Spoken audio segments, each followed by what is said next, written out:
Yo les amis, comment ça va aujourd'hui?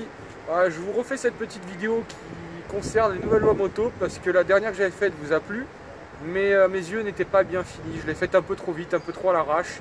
J'ai fait pas mal d'erreurs et il manquait vraiment des lois importantes.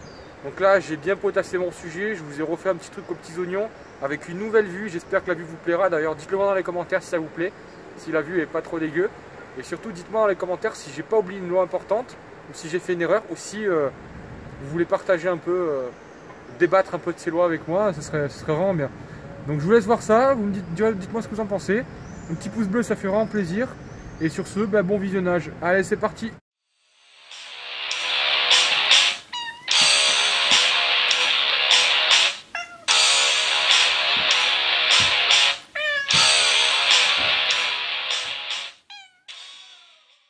On va commencer avec le permis A2, donc les lois qui viennent de passer à propos du permis A2, ce qui est quand même quelque chose d'important. T'en bats les couilles toi, hein. Qui est quelque chose quand même d'important. Ça va être que à partir de maintenant, quel que soit votre âge, vous n'allez plus pouvoir passer directement le gros cube comme à l'époque où on pouvait. Ça n'existe plus. Maintenant, c'est obligatoirement 2 ans de permis et au bout des 2 ans, passage de la formation, de la formation gros cube A quoi. Donc ça, méfiez-vous, il y a une formation de 7 heures. Et aussi une chose importante, donc si vous faites le kéké ou le con comme moi et vous faites choper, que vous perdez votre permis malheureusement et que vous étiez en A par exemple, et vous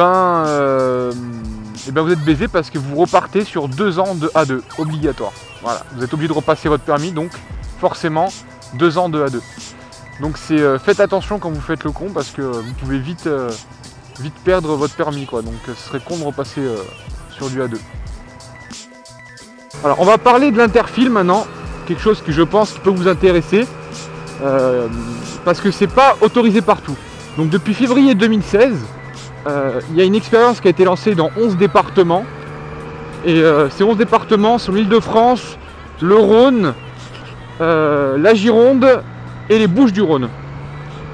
Donc ça se pratique pas dans n'importe quelle condition.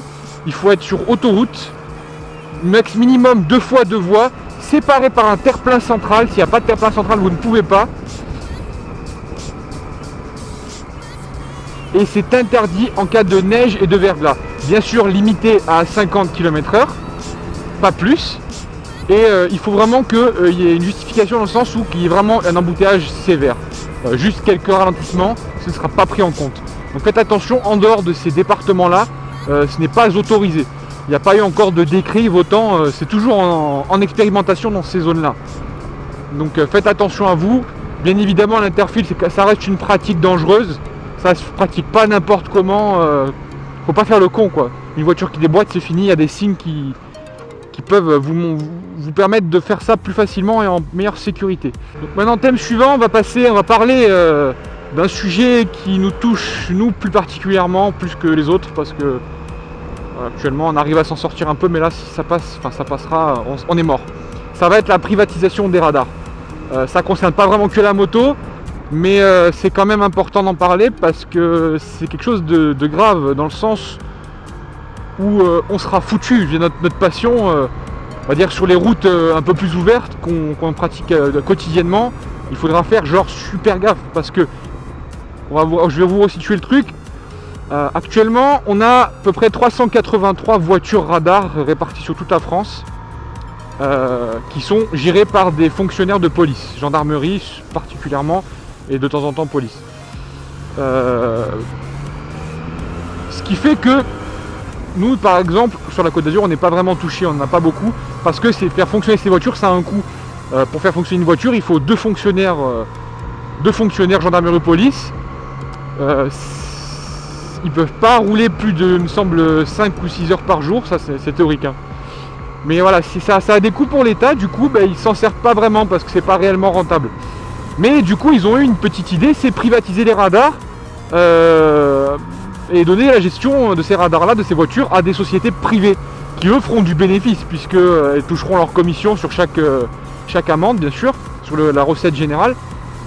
Mais le point qui est un peu embêtant, c'est que on passe de 2 personnes dans une voiture à plus qu'une seule, donc ce sera une personne lambda comme toi et moi. Il n'y aura pas forcément peut-être une assermentation, mais c'est pas sûr, parce que la personne qui sera dans la voiture ne pourra pas connaître qui elle a flashé, donc ne saura pas qui elle a flashé et à combien elle l'a flashé. Donc au final, elle roule, elle flash, et quand elle finit sa journée, elle rentre et voit ce qu'elle a fait.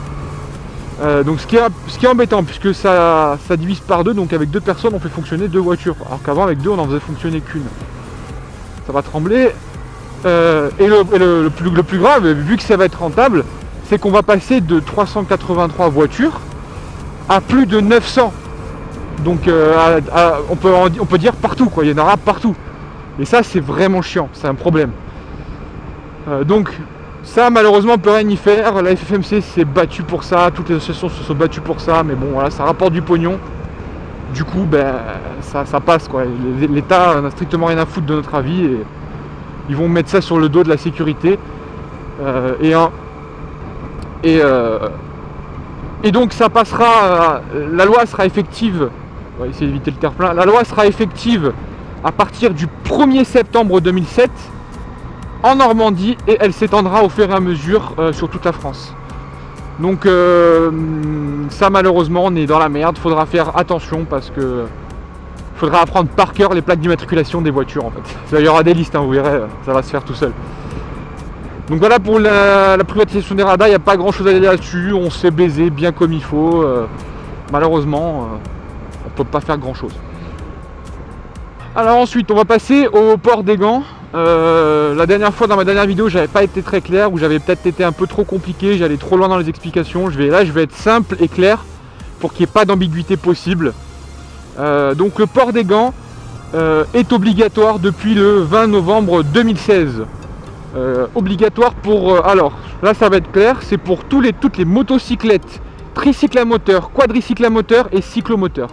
Donc on peut dire tout ce où tu portes un casque, en gros. Par contre, il n'est pas obligatoire si le véhicule est équipé d'une ceinture de sécurité ou de portière. Donc là, vous n'êtes pas obligé de porter des gants. Donc en gros, je pense que de personne qui regarde mes vidéos, personne. Hein. Moi, je n'en connais pas personnellement, hein, mais peut-être les Américains, mais bon. En gros, c'est ça. Si vous ne portez pas vos gants, qu'est-ce que vous risquez? C'est assez simple. Vous risquez une amende de classe 3 et la perte de 1 point. Donc ce qui fout les boules pour juste une paire de gants. Je veux dire, une paire de gants, ça vous sauve la vie. Moi, ça m'a sauvé la vie, hein, honnêtement. Je trouve que c'est indispensable d'avoir des gants aujourd'hui en moto. Je veux dire, ne plus en porter, je trouve que c'est archaïque. On a vu et reconnu que les gants, ça sauvait pas des vies, mais des mains, quoi. Les mains, vous en avez qu'une. Donc, mais par contre, voilà, vous ne pouvez pas porter n'importe quel gant. Et ça, je parle plus pour les scooteristes, parce que bon, les vrais motards, ils sont équipés de gants en cuir. Bon, il n'y a même pas besoin d'en parler, mais bon, je vais quand même vous expliquer. Donc, des gants homologués CE. Avec la certification CE, c'est le minimum. Après, il y a des gants qui sont homologués CE, mais dans l'homologation générale, il n'est pas compris l'homologation moto, on va dire 2 roues motorisées, on va dire, ou 3 roues. Donc, privilégier l'achat de gants CE et avec le petit sticker, le petit autocollant. Ah merde, mais je pas. Ah, j'ai de la merde. Hein. La petite étiquette avec la petite moto et le mec dessus, je vous la mets en incrustation. Ça va trembler. Privilégier ces gants-là. Il y en a beaucoup de toutes les sortes, de toutes les tailles, de toutes les formes. Je vous demande pas d'acheter des gants full cuir racing, hein, mais il y a des gants, il y a des petits gants en cuir simples qui sont très bien. Donc voilà, vous ne pouvez pas mettre n'importe quel gant et ça, ce sera à l'appréciation des forces de l'ordre qui vous contrôleront. Si elles estiment que vos gants ne sont pas homologués ou ne sont pas en état, ils sont dans le droit de vous verbaliser. Même si vous avez l'étiquette, si vous avez les gants défoncés comme moi, là, avec le doigt en moins, ils peuvent vous verbaliser. C'est leur droit. Donc faites attention à ça. Les mains, vous n'en avez qu'une, donc prenez-en soin. C'est important. On le redira jamais assez, c'est important. Alors on va parler d'un sujet important qui n'avait pas été très clair dans ma dernière vidéo. C'est le bruit des pots d'échappement, homologués ou non. L'homologation en fait ne rentre pas vraiment en compte puisque ça rentre plus en compte dans le cadre d'un accident ou d'un problème d'assurance. Si vous arrive quelque chose, l'assurance pourrait jouer là-dessus. Donc c'est pas le sujet de la vidéo, donc je vais pas en parler. Par contre, niveau du bruit des pots d'échappement, donc la loi sur les bruits, donc la sonorité des motos a été votée et adoptée par les députés, mais n'a pas été validée au Conseil d'État. Donc ça va venir, ça viendra, c'est obligatoire. De toute façon, ça on pourra pas on pourra pas y transiger, ouais, on pourra pas y passer en gros. On va y passer, clairement, on est dans la merde. Bon, qu'est-ce que vous risquez avec un pot qui fait trop de bruit? Vous risquez 1 500 € d'amende et 3 000 € en cas de récidive, donc c'est quand même quelque chose d'emmerdant. Vous risquez aussi l'immobilisation du véhicule et potentielle mise en fourrière. Donc c'est quand même la merde. Mais le plus grave dans cette histoire, c'est que en fait on avait beaucoup parlé de sonomètre. Et en fait ça a été complètement abandonné, mais sauf que c'est passé vraiment à l'as. Quand on lit le texte de loi, il fait à aucun moment mention d'un sonomètre de l'utilisation de la police. Donc en gros, si vous faites arrêter par les forces de l'ordre, ce sera à son appréciation. Ouais. Donc si lui il estime que vous faites trop de bruit, eh ben, il peut vous mettre 1 500 € d'amende dans le cul. Donc vous voyez, c'est quand même, faites attention à vous les gars, parce que c'est chaud hein. Si vous tombez sur un con, vous êtes dans la merde, il vous défonce, il peut vraiment vous violer. Donc faites gaffe. Mais par contre, voilà, moi j'ai des amis dans la police par rapport à mon travail. Je leur ai posé la question, vraiment, qu'est-ce que vous feriez si vous arrêtiez un motard qui fait trop de bruit? Et ils m'ont répondu, c'est simple, ça dépend de votre comportement.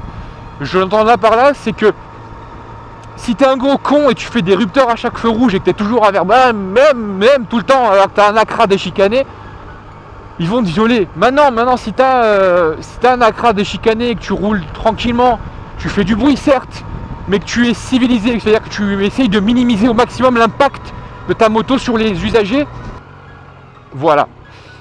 Donc j'ai fait une pause parce que la caméra est passée au fichier suivant, donc le problème c'est que ça me fait des coupures son. Donc bref, je disais, donc voilà, donc si tu es civilisé avec ta moto, même si elle fait du bruit, ça passera, parce que voilà, les forces de l'ordre, ils sont pas non plus, ils ont pas fait ce métier pour faire la répression H24, c'est des motards aussi, c'est des gens aussi, ils ont pas que ça à faire, donc ça va dépendre de vous. Bien évidemment, si tu as une moto qui est vraiment exagérément bruyante, bon ben là, même si tu es civilisé, ils te feront peut-être un rappel à la loi. Mais voilà, ça dépend de toi. Après, si tu tombes sur un con, malheureusement, ça ne peut rien y faire. Donc, faites attention à vous. Et le problème, c'est que quand cette loi sera passée, même certains pots à crack qui sont actuellement autorisés ne pourraient ne plus l'être. Ça, c'est un peu vaste. Je ne vais pas trop en parler parce que je ne suis pas trop sûr de mon sujet. Mais il y a des problèmes avec un crack qui pourraient venir. Donc voilà, on passe au sujet suivant. Donc, on va parler d'un sujet que j'avais abordé dans ma dernière vidéo, les plaques d'immatriculation. La taille des plaques, mais je m'étais complètement planté sur ce que j'ai dit. Vraiment de la merde en gros. Je me suis trompé dans les métriques, j'ai dit centimètres, millimètres, bref, ça faisait énorme quoi. Donc la taille des plaques d'immatriculation, cette loi sera en vigueur au 1er juillet 2017. Donc c'est l'uniformisation des plaques d'immatriculation pour les motocyclettes, tricycles à moteur, quadricycles à moteur et cyclomoteurs. Donc en gros, toutes vos petites plaques à la con qui font la taille d'un paquet de clopes, c'est mort. Donc en fait théoriquement vous devez aller chez votre concessionnaire ou n'importe quoi et faire une plaque aux bonnes dimensions qui sont, attention que je ne me trompe pas, 210 mm par 130 mm de hauteur. Donc je répète, 210 mm de largeur par 130 mm de hauteur. Donc autant dire c'est gros, moi je l'ai, ça fait balèze quand même hein. Et le pire c'est que en fait ce qui est marrant, c'est vraiment pour montrer que c'est que du pognon tout ça, c'est que la plaque augmente en taille, donc soi-disant pour une meilleure visibilité pour les forces de l'ordre. Mais ce qui est drôle, c'est que la taille des lettres n'augmente pas. Ça c'est fort. C'est qu'en gros vous aurez une plaque plus grande avec des lettres de la même taille. Donc en gros la visibilité, je sais pas où aller en plus quoi. À part vous refaire faire des plaques à 35 € et vous prendre du pognon et des amendes pour ceux qui le feront pas, je vois pas à quoi ça sert. Mais bon, c'est l'État, c'est comme ça, on a l'habitude. Et on passe au sujet suivant. On va parler d'un sujet que j'avais abordé dans ma dernière vidéo mais que j'avais été pas du tout clair, c'était compliqué. Donc c'est le bridage des motos. Donc vous savez que le bridage moto 100 chevaux a été abrogé. Maintenant on peut avoir des motos de plus de 100 chevaux homologuées route. Mais pas n'importe comment et pas pour tout le monde. Donc les motos qui ne sont pas équipées d'ABS ne peuvent pas être débridées, donc ne peuvent pas dépasser les 100 chevaux. Par contre, les motos récentes, bien sûr, le seront, ça il n'y a pas de souci si vous l'achetez neuve après la date. Par contre, les motos qui sont immatriculées avant le 1er janvier 2016 et équipées d'un système de frein, d'ABS au niveau des freins, pourront aller chez leur concessionnaire et lui demander de la remettre, donc de la débrider et de lui faire une remise en conformité usine. Donc votre moto sera à sa puissance optimale pour laquelle elle a été prévue. Donc par contre, il faut que la moto soit équipée d'ABS. Faites attention si vous le faites. Ah merde, je suis au bout de la route. Bon, on va faire demi-tour. Faites attention si vous le faites, parce que ça va engager bien sûr des frais de main d'œuvre. Hein. Le garage va pas vous faire ça gratuitement. Putain, c'est le bordel. On va redescendre. Le garage va pas vous faire ça gratuitement. Il va vous prendre de la main d'œuvre et des pièces, puisqu'il faut faire une modification au niveau du moteur. Enfin, bon, ça, c'est pas mécano, je sais pas. Aussi, bien évidemment, refaire une carte grise. Donc, parce que là, votre puissance aura changé. Donc ça, c'est emmerdant. Donc il faudra payer une nouvelle carte grise et il faudra prévenir votre assurance que votre moto est plus puissante. Donc voilà, ça peut engager quand même beaucoup de frais au niveau financier de débrider votre moto si elle ne l'est pas déjà d'origine. Donc il faut vraiment le faire si vous estimez que c'est vraiment utile pour vous. Par contre, bien évidemment, le débridage perso dans votre garage, c'est interdit. Il vous faut un certificat de remise en conformité délivré par votre concessionnaire. Et ça, voilà, ça vous ne pourrez pas l'avoir. Donc si vous ne l'avez pas et que vous faites choper, ce sera emmerdant. Grosso merdo, il n'y a pas autre chose à dire là-dessus, puisque c'est assez clair en fait. Donc je résume, hein, pas d'ABS, pas de débridage, pas de bras, pas de chocolat. Et après, si vous achetez une moto d'origine et qu'elle a l'ABS, elle sera forcément en full, puisque cette loi a été abrogée. Voilà. Allez, sujet suivant. On se retrouve pour le dernier sujet de ce vlog sur les nouvelles lois moto 2017-2018. Et celui-là, vraiment, il passe mal. C'est une loi qui passe mal parce que ça nous met bien dedans. Et, enfin, ça nous met dedans. C'est juste financier en fait. C'est juste parce que bon, nous, on ne sera pas vraiment concernés par ça. C'est le contrôle technique des deux roues motorisées. Donc, en fait, c'est un peu une carotte de l'État qu'elle nous met parce que ils nous mettent ça en justification qu'ils nous débrident les motos, qu'ils nous laissent débrider nos motos à plus de 100 chevaux. Donc en contrepartie, on se tape le contrôle technique. Voilà, c'était parce que faut pas croire, hein, l'État va pas vous dire bon allez-y débridez vos motos, c'est gratuit, hein. Bien sûr que non. On s'en doute bien qu'il y a un petit truc derrière, ils ont un petit truc derrière ils ont un petit truc derrière la tête, hein. Donc le contrôle technique des deux roues motorisées, les tricycles, les motocyclettes et tout le tintouin, se fera à partir d'octobre 2017, donc très bientôt, mais obligatoire uniquement pour les motos d'occasion de plus de 2 ans. Donc si vous voulez revendre votre moto qui a plus de 2 ans, vous serez obligé de lui faire passer un contrôle technique. Pour les motos de moins de 2 ans, ce ne sera pas obligatoire. Et après bien sûr tout le reste. Donc le prix sera entre 50 et 70 euros. Moi je dirais plus 90. Parce que plus c'est petit, plus c'est cher, on le sait. Hein. Ensuite, qu'est-ce que ça va concerner? Donc ça va concerner le freinage, la direction, la liaison au sol, l'équipement de la moto, la pollution, le niveau sonore, attention à vos pots d'échappement débridés, sans catalyseur, tout ça, parce que si vous n'avez pas de cata, vous êtes mort, pas de contrôle technique. Hein. L'éclairage, la signalisation, la visibilité, la structure et la carrosserie, et les organes mécaniques. Voilà les points qui seront concernés par le contrôle technique moto. Donc beaucoup de choses. Le plus chiant, ça va être la pollution, le niveau sonore, parce que bien évidemment, comme moi, là, demain, j'achète un pot, un Arrow Racing sans cata. Évidemment, j'enlèverai la chicane certainement. Donc voilà, moi, ma moto, elle passera plus au contrôle technique. Donc gardez bien vos pots d'origine si vous devez faire ça. Ça vous permettra de passer le contrôle technique sans encombre, ou si vous n'en avez pas, faites-vous en prêter au moins pour ça, parce que vous verrez que c'est con, mais rien qu'à cause de ça, vous ne passez pas. Voilà les amis, j'espère que cette petite vidéo beaucoup plus travaillée vous aura plu, parce que j'ai vraiment bûché, j'ai lu toutes les lois que j'aborde dans cette vidéo, j'ai vraiment lu tous les articles, donc je ne pense pas me tromper. Bien évidemment, je me rendrai compte au montage si j'ai dit de la merde à certains moments, mais bon, ça malheureusement, je corrigerai au montage. Donc j'espère que... parce que ma dernière vidéo honnêtement a bien marché, elle vous a plu. Donc je refais pas cette vidéo histoire de dire je refais une vidéo histoire de faire des vues et voilà. Non, c'est vraiment parce que c'est une vidéo qui est importante, intéressante, que j'avais un peu abordé à l'arrache sur ma première vidéo, et j'ai voulu corriger ça et faire quelque chose de propre et professionnel. J'espère que la caméra en facecam marchera bien, qu'il n'y aura pas trop de vibrations, que ça sera pas trop dégueulasse, sinon je vous mettrai la caméra casque et vous verrez mon montage magnifique. Donc voilà les amis, sur ce, portez-vous bien, faites attention à vous, contrôlez vos motos et bougez-vous le cul, manifestez-vous si vous voulez pas que ces lois passent. Il y a des manifestations tout le temps, il faut se réveiller, voilà. Allez, sur ce, ciao, à la prochaine.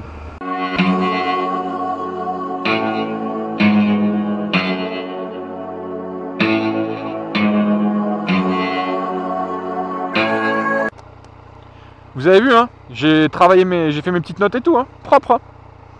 Je me suis fait chier. Hein. J'ai passé une nuit entière à lire toutes les lois.